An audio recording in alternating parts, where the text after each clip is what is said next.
আজকে আপনাদের যে মন্ত্রটা দেয়া হবে সে মন্ত্রটা গৃহ কলহ নাশক মন্ত্র। দেখুন, বর্তমান যা চলছে না, প্রতিটা বাড়িতেই অশান্তি ঝগড়াঝাটি। খুব কম বাড়ি আছে সেখানে অশান্তি ঝগড়াঝাটি হয় না বললেই চলে।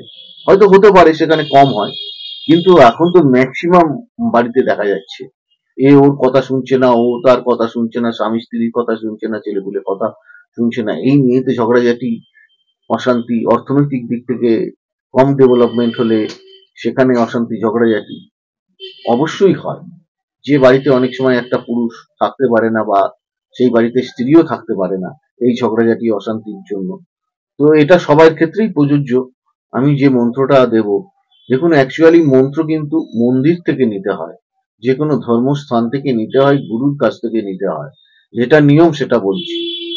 আজকে আমি যে মন্ত্রটা দেব আপনাদের, মন্ত্রটার মাধ্যমে আপনারা যদি সঠিক জপ করতে পারেন, তাহলে কিন্তু গৃহের কিছুটা কলহ নাশ হবে, মানে ঝগড়াঝাটি অশান্তি কম হবে। আর একটা কথা, যদি আপনার চতুর্থ স্থান গন্ডগোল থাকে, তাহলে সেই বাড়ি থেকে থেকে এই মন্ত্র জপ করেও পুরো রেজাল্ট হয়তো পাবেন না। তার কারণ চতুর্থ স্থান গন্ডগোল থাকলে সেই বাস্তু গন্ডগোল হয়ে যায়।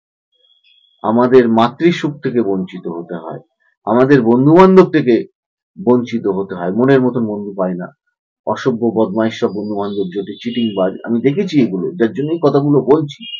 আজকে বলার উদ্দেশ্য হচ্ছে আপনাদেরকে অ্যালার্ট করে দেওয়া।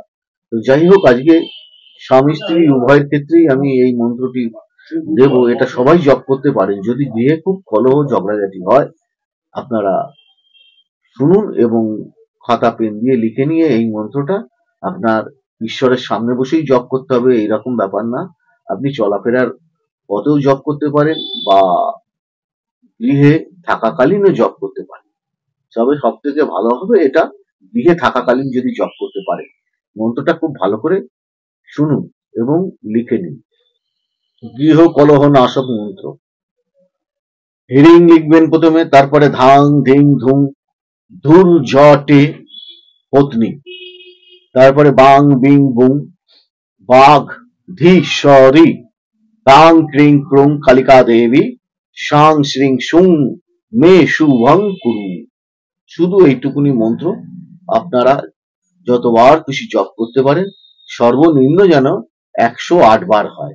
মন্ত্রটি আবার বলছি, হিরিং ধাং ধিং ধুং দূর যতে পত্নী, যদি পত্নী গন্ডগোল করে তাহলে পত্নী বলবেন, আর ওখানে যদি স্বামী গন্ডগোল করে তাহলে স্বামী বলবেন।